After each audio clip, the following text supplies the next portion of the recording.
प्रकृति ने हर जीव में एक भाव भरा है ताकि वो निश्चल ना रहे, कुछ न कुछ कर्म करता रहे। और वो भाव है भूख। संसार में हर जीव, हर पशु पक्षी प्राणी परिश्रम करता रहता है अपनी इस भूख को मिटाने के लिए। परंतु क्या अन्य जीवों की भांति मनुष्य की भूख भी पेट तक ही सीमित रहती?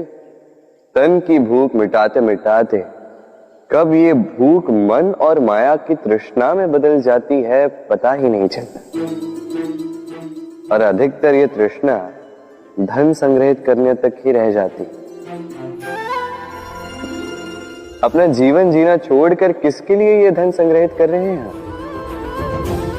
आने वाली पीढ़ी के लिए। बड़ी विचित्र बात है। अपना जीवन जीना छोड़कर धन संग्रहित करते करते अपने जीवन का सुख भी मिटा रहे हैं और आने वाली पीढ़ी को कर्म करने से भी बाधित कर। पूत कपूत तो क्यों धन संचय, पूत सपूत तो क्यों धन संचय। अपनी संतान को संस्कार दीजिए, धन नहीं। यदि संतान संस्कारी हो तो अपना स्वयं का एक संसार बना ली। यदि असंस्कारी हो तो आपका बना बनाया संसार यूं ही नष्ट कर दे। इसलिए जीवन में यदि कुछ संचय करना है तो ज्ञान संचय कीजिए, प्रेम संचय कीजिए और मेरे साथ प्रेम से कहिए राधे राधे। जीवन को रथ कहा जाता है, किंतु क्यों? अब आप कहेंगे कि इसलिए क्योंकि जीवन भी रथ की ही भांति चलता रहता है। किंतु कभी आपने इस रथ को समझने का प्रयास किया? रथ में आगे अश्व होते हैं और पीछे पहिए। ये अश्व आपके कर्म और ये पहिए कर्मफल। ये अश्व जहां जाते हैं ये पहिए उसी के पीछे पीछे आते हैं। यदि आपके अश्व यानी आपके कर्म शुभ सरल मार्ग पर चले तो आपकी यात्रा आनंदमयी होगी। यदि दुष्कर्म के बुरे पथ पर चले तो आपकी यात्रा गड्ढों और झटकों से युक्त होगी। अब चयन आपका है, आप क्या चाहते हैं?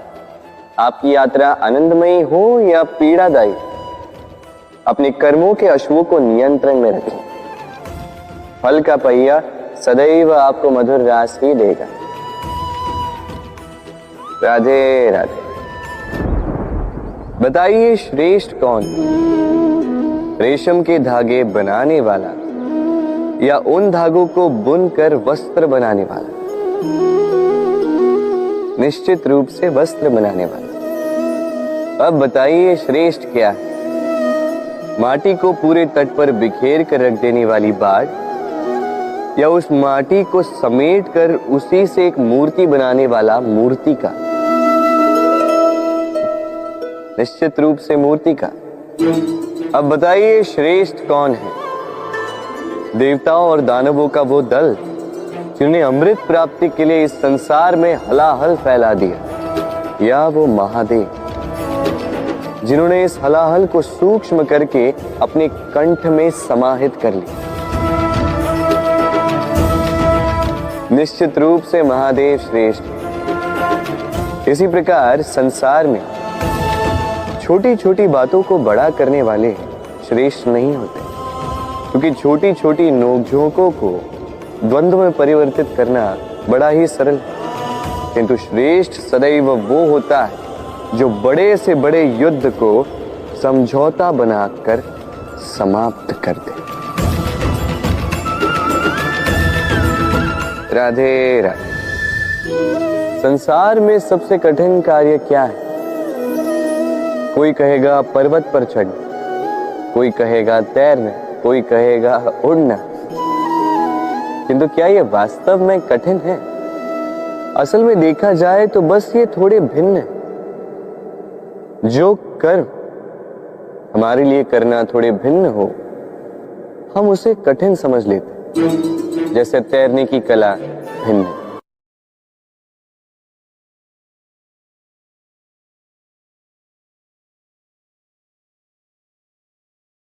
बड़े ही परिश्रम से इसे बनाती हैं, अपने शरीर के रस से इसे बुनती हैं।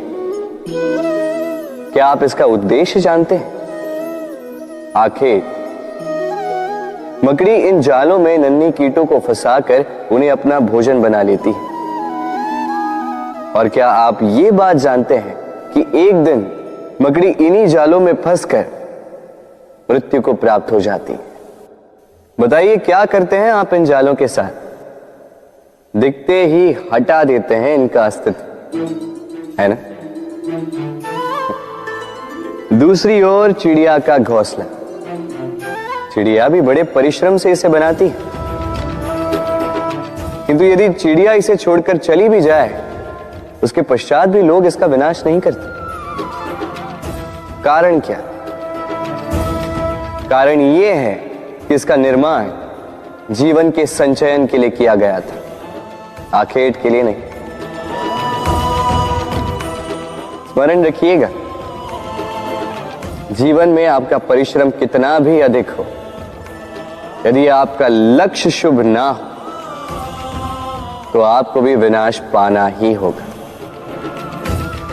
तो सृजन करते रहिए और मगन होकर कहिए राधे राधे।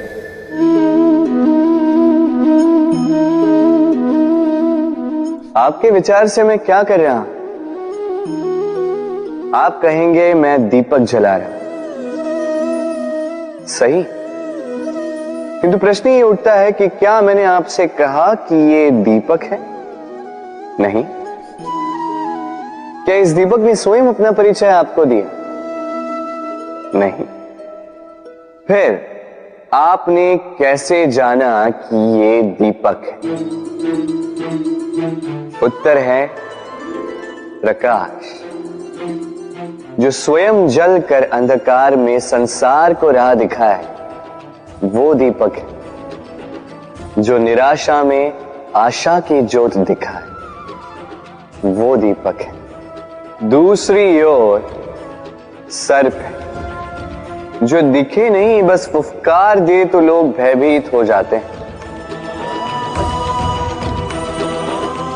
अर्थात व्यक्ति का परिचय उसके कर्मों से मिलता है, इसलिए आपको ये बताने की आवश्यकता नहीं कि आप कौन हैं। ये आपके कर्म ही निश्चित करेंगे कि लोग आपसे दीपक समझकर प्रेम करेंगे या सर्प समझकर भयभीत रहेंगे। राधे राधे। समय कितना विचित्र होता है। समय हमारे साथ हो तो हम स्वयं को राजा मान लेते हैं। वही समय यदि विरुद्ध हो जाए तो रंक बनने में समय नहीं लगता। इसलिए मनुष्य की एक आदत होती है, बुरे समय के लिए कुछ बचा कर रखता है। संबंधी, मित्र बुरे समय में साथ छोड़ देते हैं। यश, मान बुरे समय में चला जाता है। तो व्यक्ति सोचता है क्यों ना धन संचय कर। धन का तो कोई मन नहीं होता जो समय आने पर बदल जाए। संसार कहता है कि धन का संचयन करते रहो, बुरे समय में काम आएगा। मैं कहता हूं शुभ कर्म करते रहो, आनंदित रहो, स्वयं पर और ईश्वर पर विश्वास रखो, बुरा समय कभी आएगा ही नहीं। राधे राधे। प्रकृति ने मनुष्य को एक विशेष शक्ति दी है, अन्य जीवों से अधिक शक्ति दी, स्मरण शक्ति। यही शक्ति मनुष्य को अन्य जीवों से भिन्न बनाती, इतिहास लिखने की प्रेरणा देती, ज्ञान को पीढ़ी दर पीढ़ी आगे भी बढ़ाती। और जो भूल जाते हैं अधिकतर रूप से वो उपहास और दया के पात्र बन जाते हैं। परंतु क्या यही पूर्णतः सत्य है? नहीं। यही स्मरण शक्ति मनुष्य के विकास में सबसे बड़ी बाधा भी बन जाती है, उसके चित्त को दूषित कर देती। बुरे अनुभव, किसी का दिया गया धोखा, किसी का किया गया कटाक्ष मनुष्य भुला नहीं पाता और फिर लग जाता है प्रतिकार में। पहले समय नष्ट करता है प्रतिकार की तैयारी में, फिर समय नष्ट करता है प्रतिकार का अवसर ढूंढने में। यदि संतोष पाना है, यदि जीवन में आनंद पाना है, तो स्मरण शक्ति का सदुपयोग कीजिए। अपनी स्मरण शक्ति को केंद्रित कीजिए केवल अच्छी बातों और अच्छी यादों की ओर। जीवन में प्रसन्नता आए। राधे राधे। मनुष्य अपने परिवार के लिए क्या कुछ नहीं करता, दिन रात परिश्रम करता है ताकि अपने परिवार की आवश्यकता पूर्ति के लिए धन कमा सके। परंतु क्या केवल धन कमाना पर्याप्त है? आप कहेंगे हाँ, क्यों नहीं। धन से सब कुछ मिलता है, विद्या मिलती है, घर मिलता है, औषधि मिलती है, क्या कुछ नहीं मिलता। ये सब एक सीमा तक ठीक है, किंतु तनिक मन से सोच के देखिए, जब बालक रोगी होता है तो वो उस कड़वी औषधि को क्यों पी लेता? इसलिए क्योंकि उसके पिता ने उस औषधि को धन से खरीदा नहीं, बल्कि इसलिए क्योंकि उसके सामने खड़ा उसका पिता, उसे उन पर विश्वास है। विश्वास है कि वो उसे कुछ नहीं होने देंगे। ये विश्वास, ये संस्कार, ये सीख कभी धन से नहीं मिलती। ये मिलती है उस समय से जो माता पिता ने अपने संतान के साथ बिताया। इसलिए जीवन में धन अवश्य कमाई, किंतु अपने परिवार को भी समय दीजिए, प्रसन्नता मिलेगी।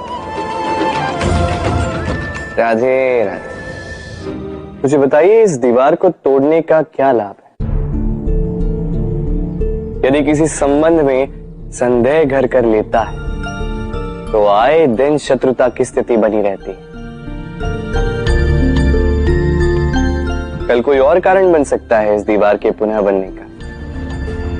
तो क्या पुनः इस दीवार को बनाएंगे काका? संबंध की पवित्रता वैसी होनी चाहिए जैसे एक माता और संतान के प्रेम में होती है। निश्चल, निर्दोष, कि बात केवल रूठने मनाने तक ही सीमित रहे।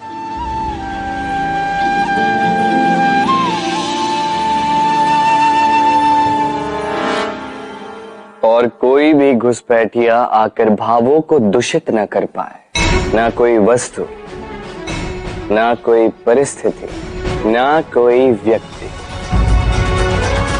कोई उन्हें अलग न कर पाए काका। सोचिए, यदि ये दीवार पुनः बननी है तो इसे तोड़ा ही क्यों जाए? यदि मन में एक अटूट संबंध स्थापित करने का दृढ़ निश्चय ही ना हो तो क्यों तोड़े इस दीवार को? बताइए, है विश्वास, है अटूट विश्वास कि ये संबंध कभी ना टूटेगा?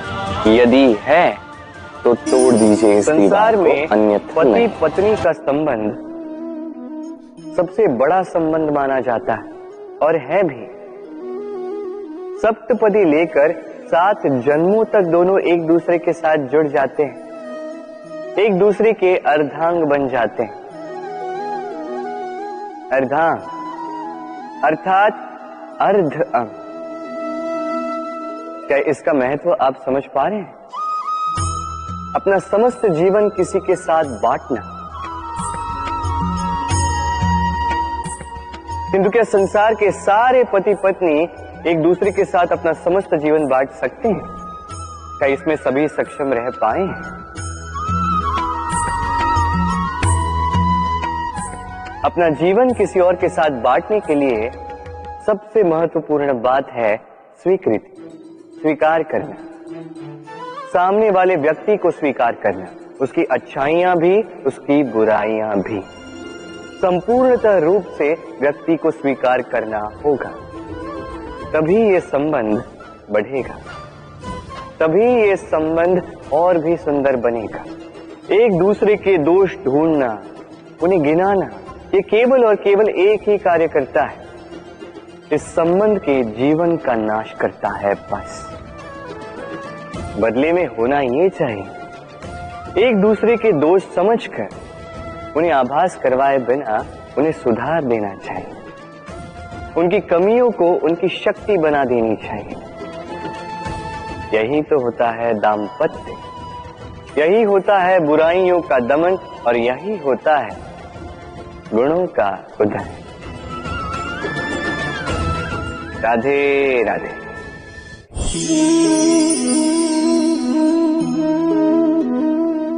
कंकड़ इतना छोटा सा कि उंगली पर आ जाए, किंतु सोचिए यदि यही कंकड़ आंख में लग जाए तो कितनी बड़ी समस्या बन जाता है। अब सोचिए ये कंकड़ आपके मार्ग में है, आप पादुकाएं पहनकर बड़ी सरलता से आगे निकल जा सकते हैं, किंतु यदि यही कंकड़ आपके पांव और पादुकाओं के बीच फंस जाए तो आप ठीक से चल नहीं पाएंगे, भले ही वो मार्ग पुष्पों से भरा क्यों ना हो। अर्थात आप बाहर की समस्याओं से, उन चुनौतियों से लड़ सकते हैं, भीतर की नहीं। भीतर की समस्याओं से लड़ना अत्यंत कठिन होता है, इसलिए सर्वप्रथम आप भीतर से शक्तिशाली हो जाइए, भीतर से पूर्ण हो जाइए, फिर आप इस संसार के समस्त समस्याओं और चुनौतियों से लड़ सकते हैं, आप विजयी हो सकते हैं। राधे राधे। प्रेम, ये प्रेम इस संसार में किसे नहीं भाता, हर किसी ने प्रेम का अनुभव किया ही, हर कोई जानता है ये प्रेम कितना सुंदर है, क्यों ना। ये प्रेम भाव इस संसार में सबसे शक्तिशाली भाव। अब हर शक्ति के साथ आते हैं कुछ उत्तरदायित्व। अब जैसे ही ये उत्तरदायित्व हमारे जीवन में आते हैं, हम सर्वप्रथम प्रेम को भूल जाते हैं, फिर हमें ये प्रेम, ये बोझ लगने लगता है। किंतु इस संसार का सत्य तो यही, हर प्रसन्नता के साथ उत्तरदायित्व आएंगे जिसका पालन हमें करना ही होगा। अब यदि मैं आपको उदाहरण दूं, आपके बगीचे में आप चाहते हैं कि एक सुंदर सा पुष्पों से भरा हुआ वृक्ष आए, तो सर्वप्रथम उसके लिए आपको जल और धूप का आयोजन करना होगा, उसके जड़ों पर दीमक ना लगे ये आपको सुनिश्चित करना होगा, उसके आसपास उगी खरपतवार वो आपको हटानी होगी, उसी के पश्चात तो आपके उस बगीचे में वो सुंदर पुष्पों से भरा वृक्ष आएगा। क्यों? इसी प्रकार होता है प्रेम भी। सर्वप्रथम आपको इसमें समर्पण का खाद जल डालना होगा, अविश्वास और संदेह, इसकी खरपतवार आपको हटानी होगी, और विश्वास की ये जड़ें कभी ना दुर्बल पड़े ये आपको सुनिश्चित करना होगा। उसी के पश्चात प्रेम का वास्तविक सुख आप अनुभव कर पाएंगे। राधे राधे। प्रेम, प्रेम क्या है सभी जानते हैं। सामान्य रूप से ये प्रेम आकर्षण से प्रारंभ होता है और इसमें कुछ भी बुरा नहीं है। महत्वपूर्ण बात यह है कि इस प्रेम का लक्ष्य क्या है। जिससे आपने प्रेम किया उसे पा लेना या ना पाने के कारण स्वयं को विचलित कर इस संसार से मुख मोड़ लेना। यदि कोई इन दोनों विकल्पों में से कोई एक चुनता है तो आपको बता दो, ये दोनों ही प्रेम का अंत है। प्रेम का असली अर्थ है समर्पण, संपूर्ण निस्वार्थ समर्पण। ऐसा प्रेम जिसमें जिनसे आपने प्रेम किया उसको पाने की प्रसन्नता आपका लक्ष्य नहीं है।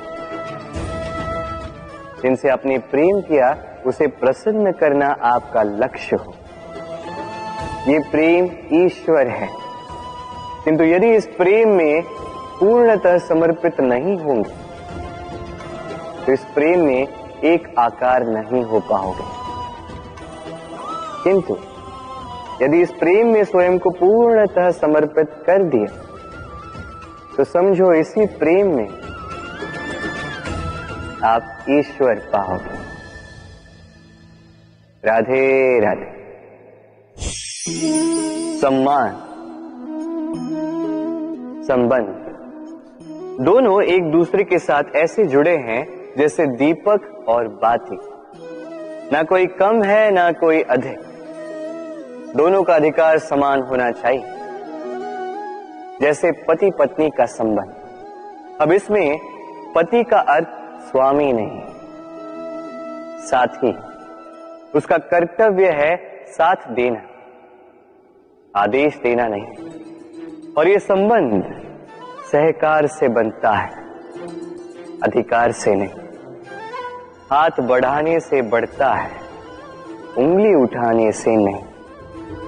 यदि इस संबंध में एक दूसरे का मान रखोगे, एक दूसरे का सम्मान करोगे, तभी ये संबंध बढ़ेगा, तभी ये संबंध अभिमान योग्य बनेगा। राधे राधे। सूर्य की किरणें कितनी दिव्य होती हैं ना। प्रतीत ही नहीं होता कि ये सूर्य रात्र भर अंधकार से जूझ रहा था।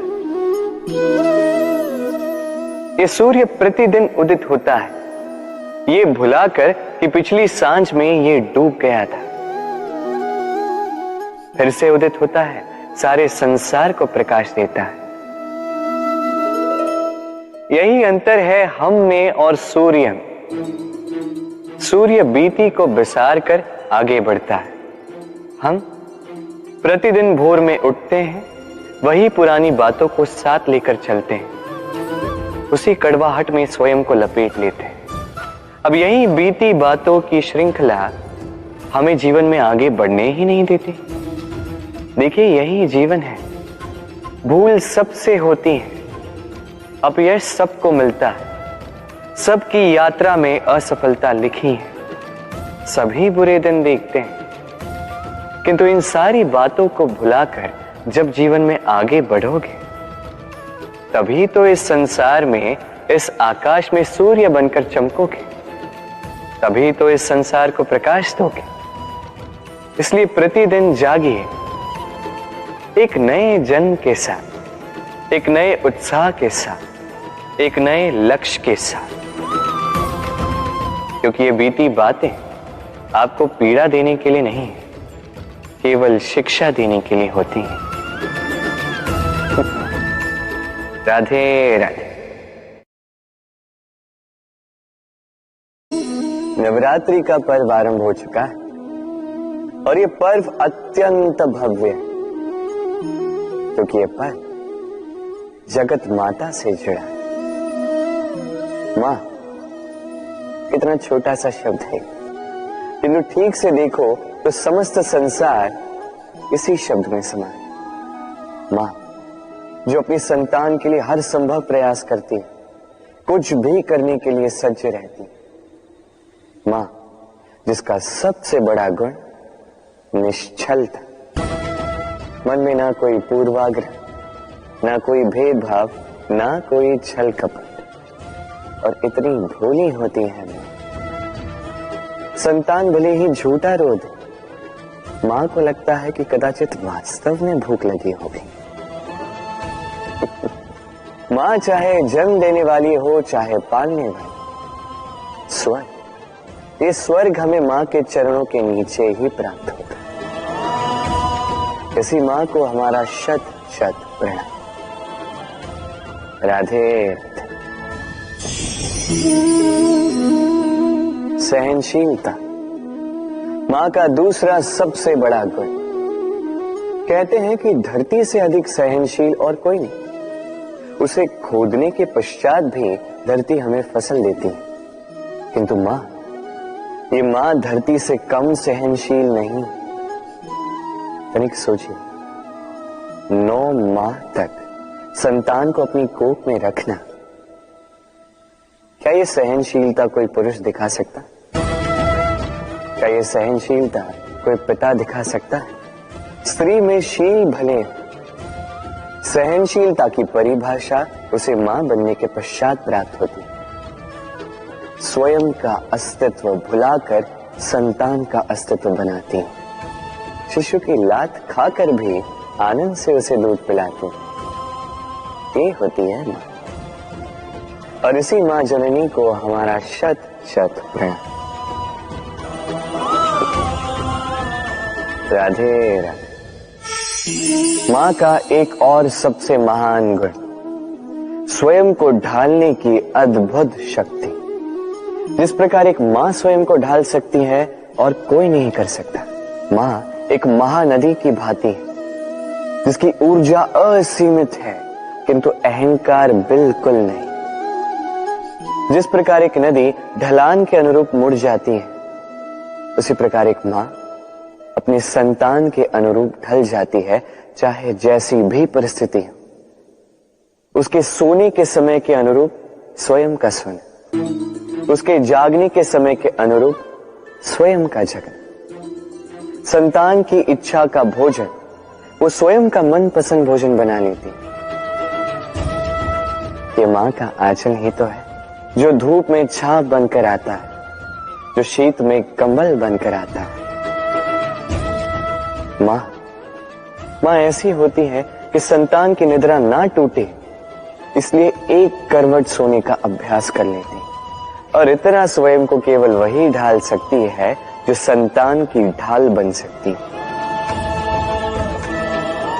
इसी मां को हमारा शत शत नमन। राधे राधे। मां के दो और सबसे महान गुण साहस और संबल। साहस ये कि वो अपने संतान के लिए कुछ भी कर सकती, और संबल ये कि वो अपनी संतान को कभी टूटने बिखरने नहीं देगी। तनिक सोचिए, जब भी आपको चोट लगती है, चीख से पूर्व मां का नाम मुख में क्यों आता है? तनिक सोचिए, जब आपको बल की आवश्यकता होती है, साहस की आवश्यकता होती है, आगे आप अपना मार्ग देख रहे हैं जो अत्यंत कठिन प्रतीत हो रहा है, तब मुख से मां की ही शपथ क्यों निकलती? क्योंकि मां ही है जो हमें साहस देती, मां ही है जो हमें सहारा देती। मां जानती है कैसे हमारी उंगली पकड़ के हमें चलना सिखाना है। मां ये भी जानती है कि कैसे कान पकड़ के हमें उचित मार्ग पर लाना है।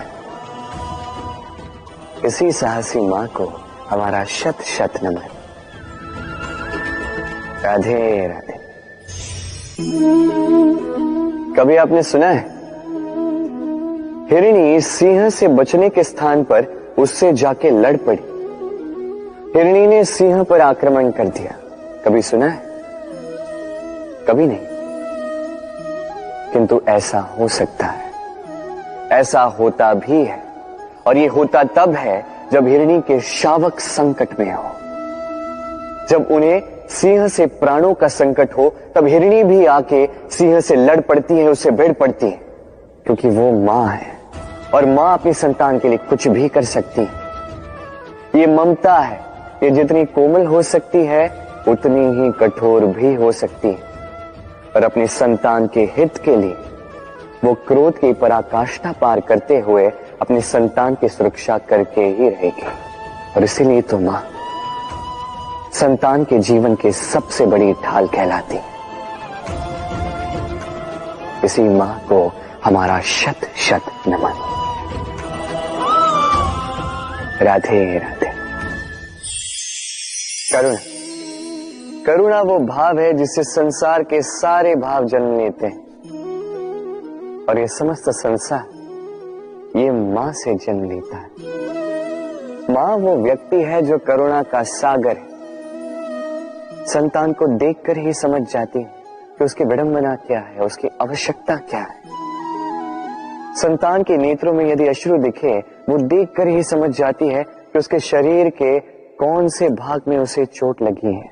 संतान के बिना कहे मां समझ जाती है कि आज भोजन में संतान क्या खाएगी। ये होती है मां। मां करुणा का सबसे बड़ा रूप है। और आज के युग में मनुष्य जो है थोड़ा भी आगे क्यों ना निकल जाए, मां को तो पीछे ही छोड़ देता, मां को भूल ही जाता है। ये भूल आप कभी ना करें, कभी ना करें, क्योंकि मां वो करुणा है जो यदि आपके जीवन से चली गई उसके पश्चात आप जीवन अवश्य जिएंगे, किंतु कभी जीवन जी नहीं पाएंगे। उसके पश्चात आपके जीवन से आपका ये मूल्य, आपके जीवन से करुणा का ये भाव, ये भी आप खो दोगे। आपकी मां सबसे अधिक महत्वपूर्ण है। यदि मां को खो दिया तो समझ लीजिए सब कुछ खो दिया। इसलिए मां को सदैव स्मरण रखिए, सदैव उसे प्रेम दीजिए और मेरे साथ कहिए राधे राधे। आज विजयदशमी, वो दिन है जब श्री राम ने रावण का वध किया। वो दिन है जब श्री राम ने लंका पर विजय प्राप्त की। लोग कहते हैं कि ये अच्छाई की बुराई पर विजय का प्रतीक है। इसे देखने का एक और रूप भी है। जी हां, ये प्रेम के विजय का भी प्रतीक है, ये परिवार के विजय का भी प्रतीक है। आपको तो ज्ञात होगा ही कि रावण महाज्ञानी था, महाशक्तिशाली था, महादेव का परम भक्त था रावण। अब जो व्यक्ति कैलाश पर्वत उठा सकता था, वो व्यक्ति स्वयं एक कटे हुए वृक्ष की भांति श्री राम के चरणों में गिरा हुआ था। क्यों? क्योंकि राम के साथ लक्ष्मण था, वही रावण के साथ विभीषण भी नहीं था। एक और परिवार में बढ़ता प्रेम था, तो दूसरी ओर परिवार में बढ़ती दरार। स्मरण रखिए, यदि संसार पर विजय प्राप्त करनी है तो सर्वप्रथम परिवार में प्रेम बनाए रखना होगा। परिवार में केवल प्रेम बढ़ाइए, द्वेष कभी नहीं। आप सदैव सुखी रहेंगे और जीवन की हर बाधा पर आप विजय प्राप्त करेंगे। राधे राधे। देखिए, कल जो आने वाला है उसके लिए आज को व्यर्थ करना अनुचित है। हमें इस प्रकृति से यही सोच, यही सीख पानी चाहिए। आज का ये क्षण, ये कल नहीं आएगा, और कल जो क्षण आने वाला है वो आज को किसी भी प्रकार से प्रभावित नहीं करता। बस इसी सीख को ध्यान में रखते हुए आप सभी निश्चिंत रहिए। जीवन क्या है? ये जीवन, हम जन्म लेते हैं, बड़े होते हैं, हमारे माँ बाप हमें पालते हैं, फिर उनके धन से हमारा बालपन बीतता, फिर हम बड़े होते हैं, हम विवाह कर लेते हैं, हमारी संतानें होती हैं, हम उनको पालते हैं, फिर हम वृद्ध हो जाते हैं और एक दिन इस संसार से चले जाते हैं। क्या यही जीवन है? आता होगा ये प्रश्न मन में कई बार, है ना? अब तनिक जल की यात्रा देखिए। सागर से भाप बनकर उठता है, मेघ बनकर बरसता है, फिर नदी बनकर पुनः सागर में समावेश करता है। तो कभी ये प्रश्न नहीं करता कि उसका जीवन क्या है, उसका उद्देश्य क्या है। हर भाव जीता है और दूसरों के लिए जितना बन सके देता जाता। जब सागर में होता है तो असंख्य जल जीवों को जीवन देता है। जब सागर से भाप बनकर मेघ बनता है तो किसानों को आशा देता है कि फसल पुनः उपजेगी। जब वर्षा बनकर बरसता है तो इस सूखी प्यासी धरा को सींचता है। और जब नदी में होता है तो किनारों पर वनस्पतियों को जन्म देता है। तो सोचिए, क्या जल कभी ये सोचता होगा कि उसका जीवन क्या है, उसके जीवन का उद्देश्य क्या है? वो बस अपना धर्म करता जाता और जितना हो सके सबको आनंद देता जाता। इसलिए जीवन में कभी ये प्रश्न मत कीजिएगा कि ये जीवन क्या है, इस जीवन का उद्देश्य क्या है। बस इस जीवन को जिए और जितना हो सके उतना सबको आनंद दे। मन प्रसन्न होकर बोलेगा राधे राधे। कभी वर्षा के कारण बने कीचड़ से होकर आप अपने घर गए? पादुका पहनने के कारण आप उस कीचड़ से तो बच जाते, किंतु उन पादुकाओं द्वारा उड़ने वाली कीचड़ की बूंदें आपके वस्त्रों को मैला कर ही देती। किंतु फिर भी उन बूंदों से आपके वस्त्र मैले हो जाएंगे, इस कारण से आप पादुका पहनना तो नहीं छोड़ते।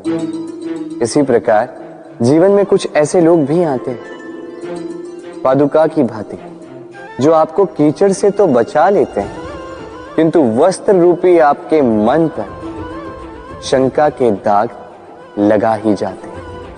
इन लोगों के कारण से मन को खिन्न करने की आवश्यकता नहीं। आवश्यक है ये सोचना कि आपको आपके पांव कीचड़ से बचाने या आपके वस्त्र। जीवन में गंभीर होना अच्छी बात है, किंतु हर बात को यदि गंभीरता से लेने लगोगे तो जीवन का आनंद समाप्त हो जाएगा। ये संसार अनित्य है, यहां पे ऐसा कुछ भी नहीं जो सदा के लिए जीवित रहेगा। तो जब तक ये जीवन है, संतोष और आनंद से जिए। स्वयं पर छिटकने वाले कीचड़ पर ध्यान ना दें, बस आनंद बांटते रहें। मन प्रसन्न होकर बोले राधे राधे। व्यक्ति को जब अपने प्रेम को खो देने का भय होता है तो वो अपने प्रेम को इतने कस के पकड़ कर रखता है कि प्रेम को ही पीड़ा होने लगती है। प्रेम पा तो लेता है, किंतु उसे कैसे सहेजना है ये जब उसे नहीं समझ आता, तब वो उस प्रेम पर स्वामित्व पाने का प्रयास करता है और यहीं जन्म लेती है असुरक्षा की ये भावना, ईर्ष्या। जब एक लंबे वियोग के पश्चात दो प्रेमी एक दूसरे से पुनः मिलते हैं तो सबसे पहला भाव जो उनके मन में आता है वो ये कि कैसे एक क्षण के लिए भी अपने प्रेमी को स्वयं से दूर न जाने दो, कैसे अपने जीवन का एक एक क्षण अपने प्रेमी के साथ बिता। प्रयास ये रहता है दाऊ, इन दो प्रेमियों के मध्य में कोई भी ना आ पाए, और जब ये नहीं हो पाता तब जागती है ईर्ष्या, परीक्षा। एक ऐसी व्यवस्था जिससे मुझे, आपको, सबको कहीं ना कहीं दो चार होना ही पड़ता है। स्मरण कीजिए अपना बालपन। आप परीक्षा देने बैठे हैं। अब कुछ बालक ऐसे होते हैं जो वर्ष भर परिश्रम करते हैं, पढ़ते हैं, मन से परीक्षा देते हैं। कुछ बालक ऐसे होते हैं जो अपने आसपास बैठे बालकों की नकल करते हैं और परीक्षा में उत्तीर्ण भी हो जाते हैं। बुरा लगता है ये सोचकर कि कोई बिना किसी परिश्रम के परीक्षा में उत्तीर्ण कैसे हो सकता है, किंतु स्मरण रखिएगा, जो नकल करते हैं वो परीक्षा में उत्तीर्ण हो सकते हैं, सफल नहीं, क्योंकि वो नकल करते हैं बिना प्रश्न को समझे, बिना उत्तर का तरीका निकाले। यही हमारे साथ भी होता है।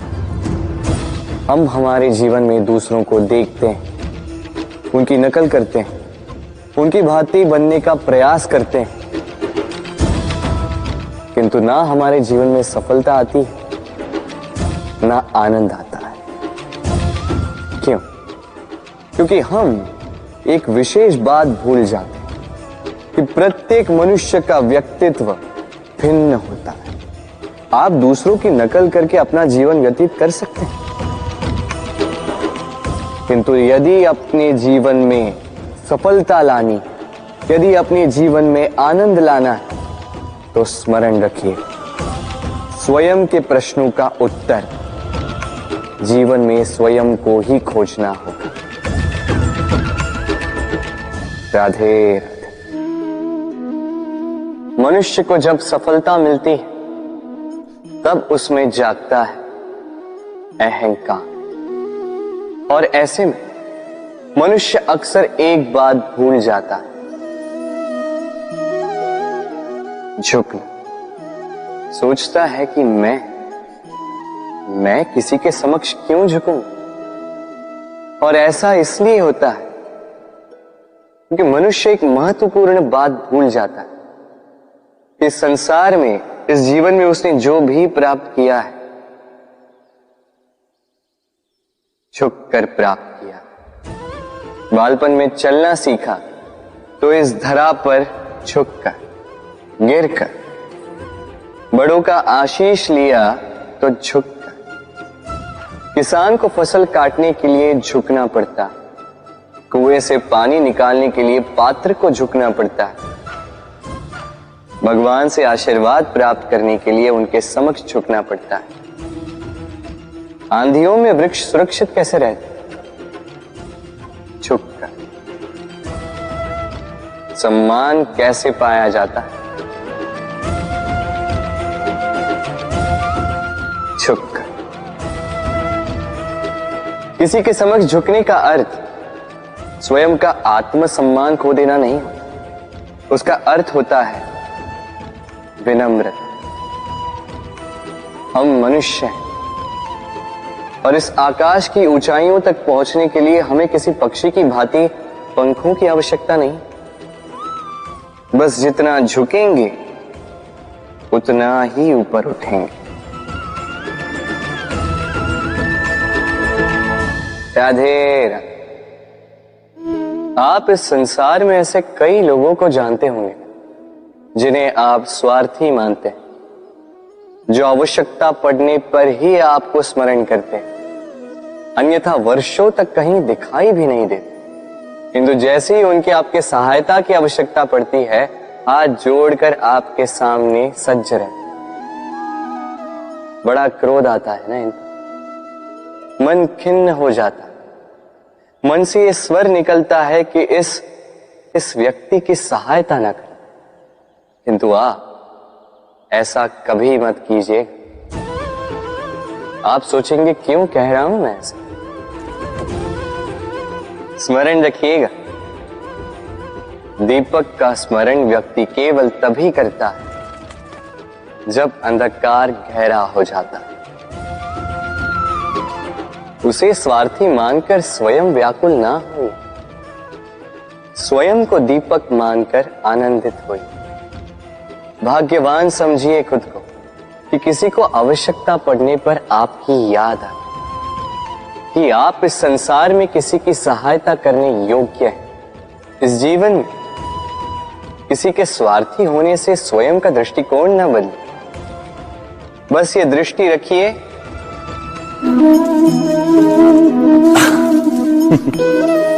मनुष्य के सारे संबंधों का आधार है अपेक्षा। पति कैसा हो जो मेरा जीवन सुख और सुविधा से भर दे, पत्नी कैसी हो जो सदैव मेरे प्रति समर्पित रहे, संतान कैसी हो जो मेरी सेवा करे, मेरा आदेश माने।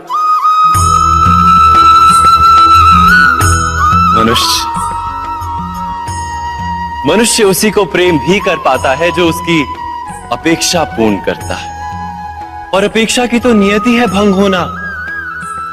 कैसे? क्योंकि अपेक्षा मनुष्य के मस्तिष्क में जन्म लेती है। कोई अन्य व्यक्ति उसकी अपेक्षाओं के बारे में जान ही नहीं पाता। पूर्ण करने की प्रामाणिक इच्छा हो तब भी कोई मनुष्य किसी की अपेक्षाओं को पूर्ण नहीं कर पाता,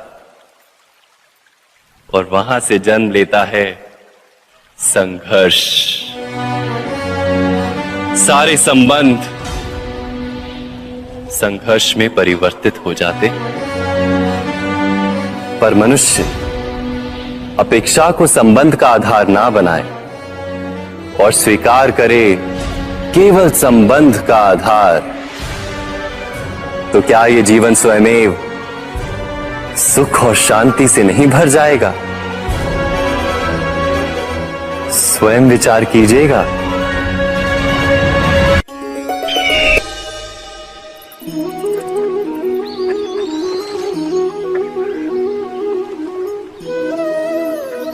समय के आरंभ से ही मनुष्य को एक प्रश्न सदा पीड़ा देता है कि वो अपने संबंधों में अधिकतम सुख और कम से कम दुख किस प्रकार प्राप्त कर सकता है। क्या आपके सारे संबंधों ने आपको संपूर्ण संतोष दिया है? विचार कीजिए। हमारा जीवन संबंधों पर आधारित है, हमारी सुरक्षा संबंधों पर आधारित है। इसी कारण हमारे जीवन के सारे सुखों का आधार भी संबंध है। किंतु फिर भी हमें संबंधों में ही अधिकतर दुख क्यों प्राप्त होते हैं? सदा ही संघर्ष भी संबंधों से ही उत्पन्न क्यों हो जाते हैं? कभी विचार किया है? जब कोई व्यक्ति किसी अन्य व्यक्ति के विचार अथवा कार्य को स्वीकार नहीं करता, उसमें परिवर्तन करने का प्रयत्न करता है, तो संघर्ष जन्म लेता है। अर्थात जितना अधिक अस्वीकार उतना ही अधिक संघर्ष, और जितना अधिक स्वीकार उतना ही अधिक सुख। क्या ये वास्तविकता नहीं? यदि मनुष्य स्वयं अपनी अपेक्षाओं पर अंकुश रखे, अपने विचारों को परखे, किसी अन्य व्यक्ति में परिवर्तन करने का प्रयत्न ना कर स्वयं अपने भीतर परिवर्तन करने का प्रयास करे, तो क्या संबंधों में संतोष प्राप्त करना इतना कठिन? अर्थात क्या स्वीकार ही संबंध का वास्तविक अर्थ नहीं?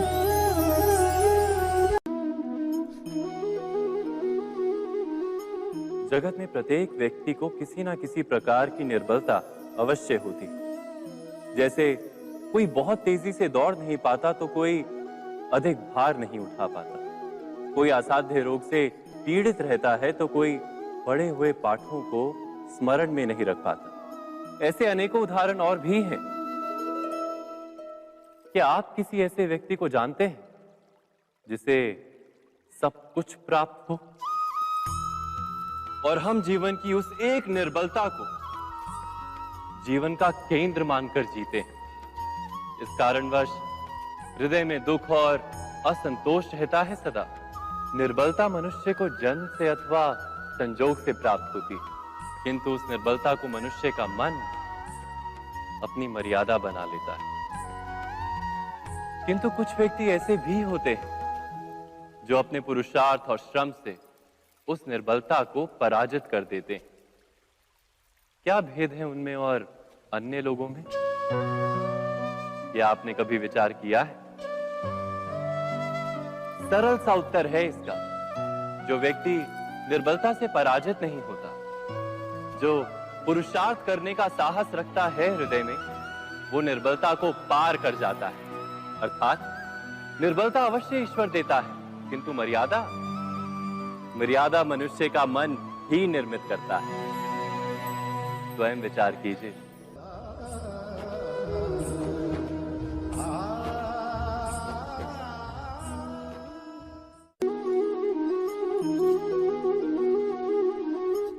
भविष्य का दूसरा नाम है संघर्ष।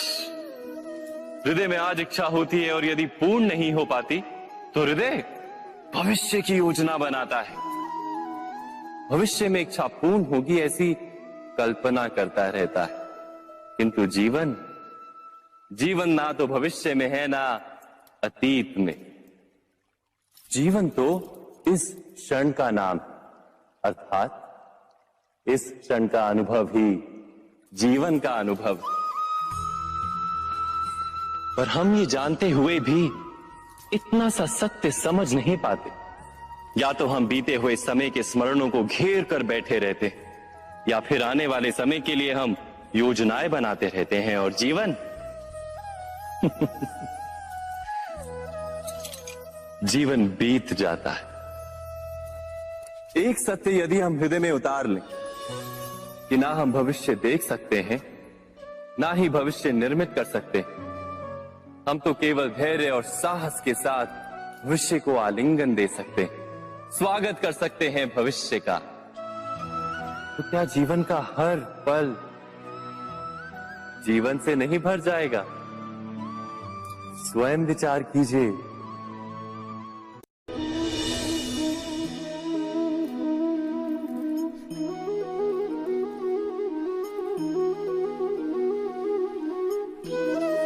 ज्ञान प्राप्ति सदा ही समर्पण से होती है, यह हम सब जानते हैं। किंतु समर्पण का वास्तविक महत्व क्या है? क्या हमने कभी विचार किया? मनुष्य का मन सदा ही ज्ञान प्राप्ति में विभिन्न बाधाओं को उत्पन्न करता है। कभी किसी अन्य विद्यार्थी से ईर्ष्या हो जाती है, कभी पढ़ाए हुए पाठों पर संदेह जन्मता है और कभी गुरु द्वारा दिया गया दंड मन को अहंकार से भर देता है। नहीं, क्या ऐसा नहीं होता? न जाने कैसे कैसे विचार मन को भटकाते हैं और मन की इसी अयोग्य स्थिति के कारण हम ज्ञान प्राप्त नहीं कर पाते। मन की योग्य स्थिति केवल समर्पण से निर्मित होती है। समर्पण मनुष्य के अहंकार का नाश करता है, ईर्ष्या, महत्वाकांक्षा आदि भावनाओं को दूर कर हृदय को शांत करता है और मन को एकाग्र करता है। वास्तव में ईश्वर की सृष्टि में ना ज्ञान की मर्यादा है, ना ज्ञानियों की। गुरु दत्तात्रेय ने तो गाय और श्वान से भी ज्ञान प्राप्त कर लिया था। अर्थात विषय ब्रह्म ज्ञान का हो या जीवन के ज्ञान का या गुरुकुल में प्राप्त होने वाले ज्ञान का, उसकी प्राप्ति के लिए गुरु से अधिक महत्व है उस गुरु के प्रति हमारा समर्पण। क्या ये सत्य नहीं?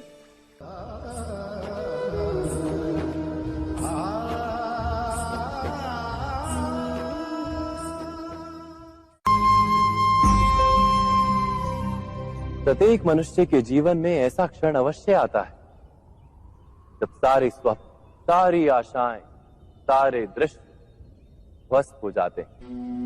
जीवन के सारे आयोजन ही बिखर जाते हैं।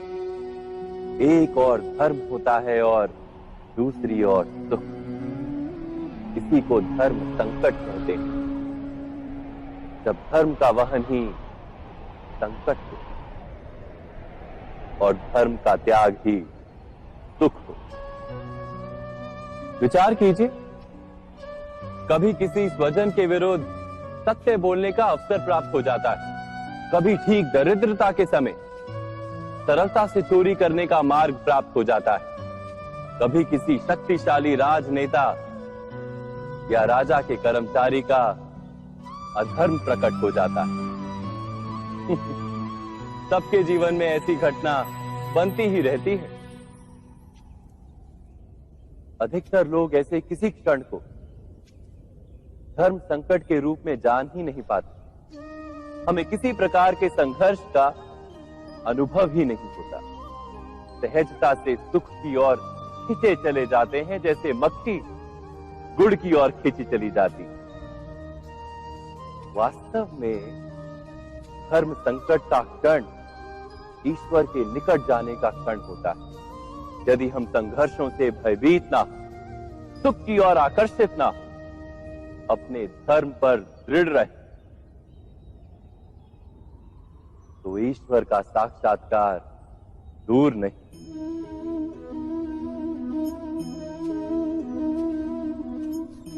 पवन से युद्ध करने वाला पत्ता यदि पेड़ से गिरता है तो भी आकाश की ओर उठता है।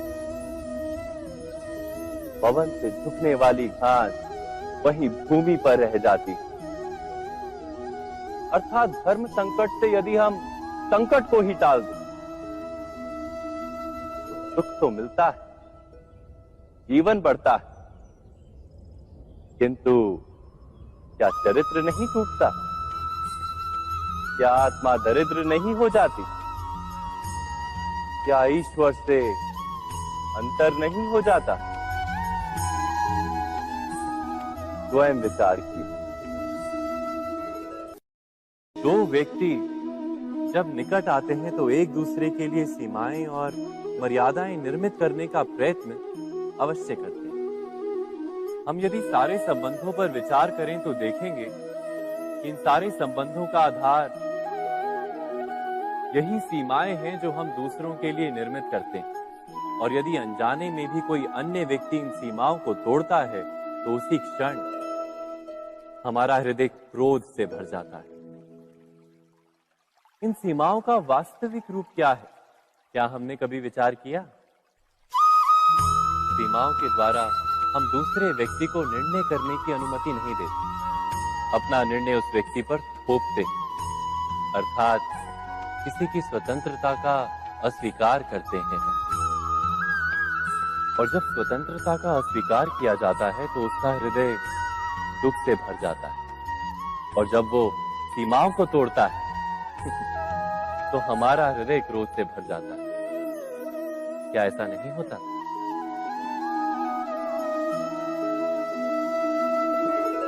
पर यदि एक दूसरे की स्वतंत्रता का सम्मान किया जाए तो किसी मर्यादाओं या सीमाओं की आवश्यकता ही नहीं होती। अर्थात जिस प्रकार स्वीकार किसी संबंध का देह है, क्या वैसे ही स्वतंत्रता किसी संबंध की आत्मा नहीं? स्वयं विचार कीजिए। सबके जीवन में ऐसा प्रसंग अवश्य आता है कि सत्य कहने का निश्चय होता है हृदय में, किंतु मुख से सत्य निकल नहीं पाता। कोई भय मन को घेर लेता है। किसी घटना अथवा प्रसंग के बारे में बात करना या फिर स्वयं से कोई भूल हो जाए उसके बारे में कुछ बोलना, क्या ये सत्य है? नहीं, ये तो केवल तथ्य है। अर्थात जैसा हुआ था वैसा केवल बोल देना सामान्य सी बात। किंतु कभी कभी उस तथ्य को बोलते हुए भी भय लगता है। कदाचित किसी दूसरे की भावनाओं का विचार आता है मन, दूसरे को दुख होगा ये भय भी शब्दों को रोकता है। तो ये सत्य क्या है? क्या हमने कभी विचार किया है? जब भय रहते हुए भी कोई तथ्य बोलता है तो वो सत्य कहलाता है। वास्तव में सत्य कुछ और नहीं, केवल निर्भयता का दूसरा नाम है। और निर्भय होने का कोई समय नहीं होता, क्योंकि निर्भयता आत्मा का स्वभाव है। अर्थात क्या प्रत्येक क्षण सत्य बोलने का क्षण नहीं होता?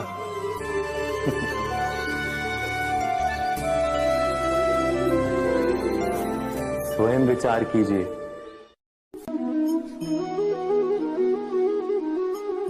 श्रेष्ठता का क्या अर्थ है? श्रेष्ठता का अर्थ है दूसरों से अधिक ज्ञान प्राप्त करना। अर्थात मूल्य इस बात का नहीं कि स्वयं कितना ज्ञान प्राप्त किया, मूल्य इस बात का है कि प्राप्त किया हुआ ज्ञान अन्य लोगों से कितना अधिक है।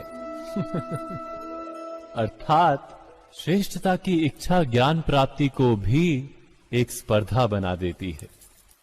और स्पर्धा में विजय अंतिम कब होती है?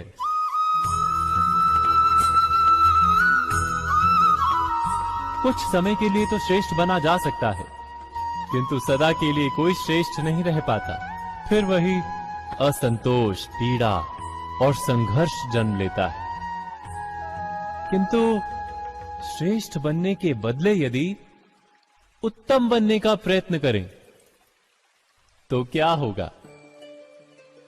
उत्तम का अर्थ है कि जितना प्राप्त करने योग्य है वो सब प्राप्त करना, किसी से अधिक पाने की इच्छा से नहीं, मात्र आत्मा की तृप्ति हेतु कुछ प्राप्त करना।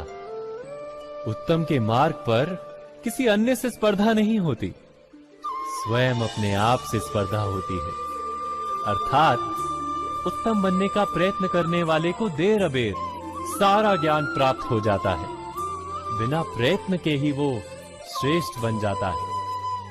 किंतु जो श्रेष्ठ बनने का प्रयत्न करता है वो श्रेष्ठ बने या ना बने, उत्तम कभी नहीं बन पाता।